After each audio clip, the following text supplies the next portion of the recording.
Assalamualaikum warahmatullahi wabarakatuh. Kita jumpa lagi dengan pembelajaran IPA yang cerdas, sinergi, dan membahagiakan. Materi pagi hari ini adalah perkembangbiakan makhluk hidup. Anak sekalian, perkembangan makhluk hidup itu seperti apa? Kita lihat. Tujuannya adalah mengidentifikasi cara perkembangbiakan tumbuhan dan hewan.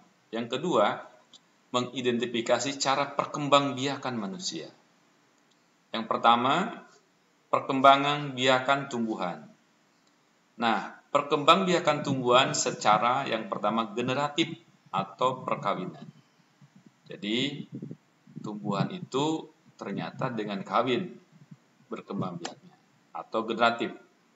Nah, ini ada diketahui yang pertama sebelum mengenal perkawinan kita lihat ada namanya bagian-bagian bunga. Kepala putih, tangkai putih, kepala sari, tangkai sari, bakal biji, bakal buah, dasar bunga, tangkai bunga, kelopak, mahkota. Nah, itu bagian bunga. Kemudian proses perkembangbiakan secara garis seperti apa? Lihat. Yaitu peristiwa jatuhnya serbuk sari ini di kepala putih. Nah, yang disebut dengan penyerbukan. Jadi terjatuhnya serbuk sari di kepala putih. Nah, serbuk sari di kepala putih. Nah, sedangkan pembuahan bertemunya sel telur dengan sel serbuk sari. Nah, ketika bertemu ini di sini, ketika jatuh namanya penyerbukan. Lalu terjadi pembuahan. Ya. Pembuahan itu bertemunya sel telur dengan serbuk sari. Nah, setelah itu kita akan melihat setelah terjadi pembuahan, terjadi biji. Nah, ini biji ya, biji seperti ini. Dan buah berkembang. Lalu biji tumbuh menjadi kecambah. Nah, jadi penyerbukan, pembuahan, jadilah biji buah, berkembang, kemudian menjadi biji menjadi kecambah. Kemudian tumbuh muda. Kemudian tumbuh dewasa, kembali menjadi pohon. Terus mengalami sebuah siklus atau perputaran ya. Berikutnya jenis-jenis penyerbukan. Yang pertama, perantaraan penyerbukan dulu. Penyerbukan dulu yang pertama ya. Dengan bantuan hewan. Jadi penyerbukan itu dibantu oleh hewan. Jadi hewan itu sangat berjasa ini. Ya. Yang kedua dengan bantuan angin. Nah, angin. Ketiga dengan bantuan air dan keempat dengan bantuan manusia. Nah, yang kedua perkembangbiakan tumbuhan secara vegetatif atau tanpa perkawinan. Jadi tidak kawin tapi berkembang biak. Nah, ini ada bermacam-macam. Yang pertama perkembangbiakan vegetatif alami, ya, alami. Seperti apa? Misalnya dengan spora. Nah, apa itu spora? Berfungsi untuk memperbanyak tumbuhan. Fungsi spora mirip seperti biji. Nah, ini spora ini ya. Kedua, umbi lapis. Nah, ini umbi lapis, tumbuhan muda yang baru tumbuh dari bagian tubuh induk tumbuhan. Nah, yang ketiga, dengan akar tinggal. Ini akar tinggal, rizom. Merupakan batang yang tumbuh menjadi dalam tanah. Yang keempat, umbi batang, yaitu batang yang mengembung, dan tumbuh di dalam air. Yang kelima, umbi lapis, yaitu umbi lapis sebenarnya merupakan lapisan daun yang mengelilingi batang. Ini contohnya bawang. Kalau umbi batang namanya kentang. Ini perkembangbiakan vegetatif alami. Berikutnya, yang keenam, umbi akar. Itu akar yang berfungsi untuk menyimpan cadangan makanan. Nah, ya. Contohnya. Kemudian yang ketujuh, tunas adventif. Batang yang menggembung dan tumbuh dalam tanah. Yang kedelapan, geragi, batang yang semenjalar di dalam atau di atas permukaan tanah. Nah, yang berikutnya adalah yang B, perkembangbiakan vegetatif buatan. Dari alami, sekarang buatan. Mencangkok. Jadi dengan mencangkok bisa berkembang biak. Nah, tahapannya adalah satu, dahan dikupas sampai terlihat bagian putihnya. Seperti ini ya. Nah, kemudian dahan yang bersih ditutup dengan tanah humus, tutup dengan tanah humus ya. Kemudian dahan dibungkus dengan plastik seperti ini dan diberi lubang-lubang kecil. Berikutnya setelah beberapa hari akar akan muncul di dahan yang ditutup plastik tersebut. Ini akan muncul nanti akar ya. Berikutnya dahan dipotong dan dipindahkan ke pot atau di tanah. Nah, jadi pohon kan? Nah, sekarang kelebihan daripada PGT buatan mencangkok. Kelebihannya apa? Berbuah lebih cepat dibanding jika ditanam dari biji, jadi lebih cepat. Memiliki sifat yang sama dengan induknya. Nah, kekurangannya akar tanamannya kurang kuat, cepat rubuh nanti. Nggak tahan dia. Umur tanaman lebih pendek. Nah, jadi ada kelebihan, ada kekurangan. Jadi untuk mengatasi produksi pangan, buah-buahan ya dengan mencangkok, tapi ada kekurangannya ya. Berikutnya stek. Syarat utama tumbuhan yang dapat di-stek adalah masih memiliki mata tunas dari bagian tumbuhan. Ini mata tunas ya. Kalau nggak ada mata tunasnya nggak bisa. Berikutnya tahapan stek. 1. Dahan dipotong dan dipindahkan ke pot atau tanah. 2. Tanam hasil potongan tersebut di tanah yang subur. 3. Akar akan muncul dari batang dan tumbuh menjadi tumbuhan baru.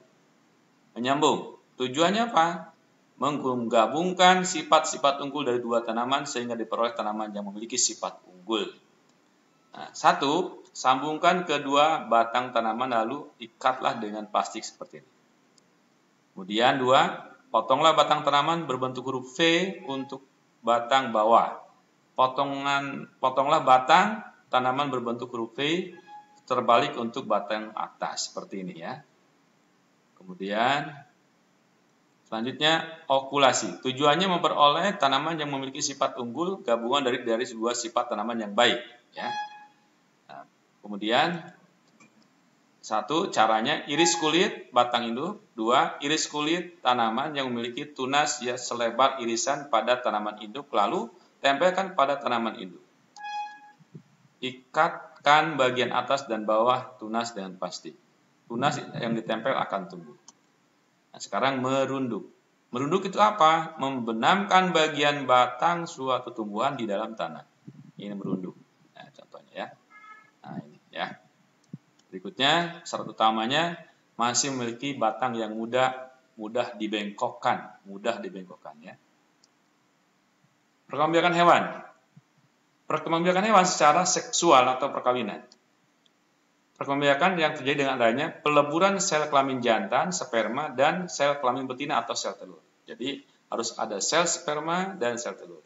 Maka bisa terjadi perkembangbiakan seksual, secara seksual. Berikutnya akan menghasilkan zigot. Berkembang biak menjadi embrio, dikeluarkan dengan cara ovipar, vivipar, dan opovipar.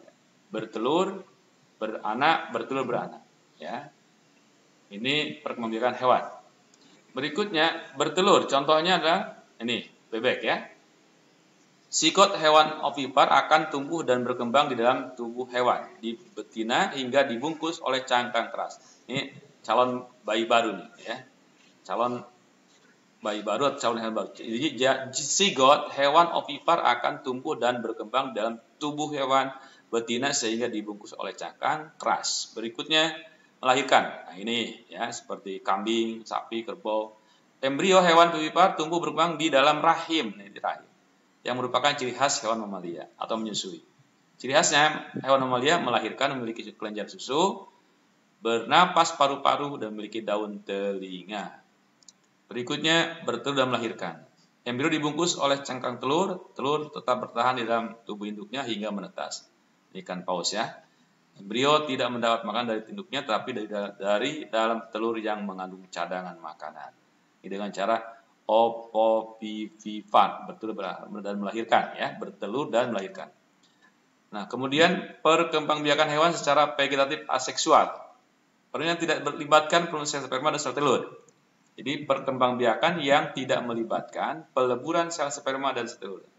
A. Pembentukan tunas. Nah, ini tunas bakal individu baru. Nah, ini. Tunas akan tumbuh dari tubuh induk, kemudian melepas diri dan berkembang menjadi individu. Contohnya hidra dan ubur-ubur. Ya. Ini contoh vegetatif atau asosial. Kemudian fragmentasi.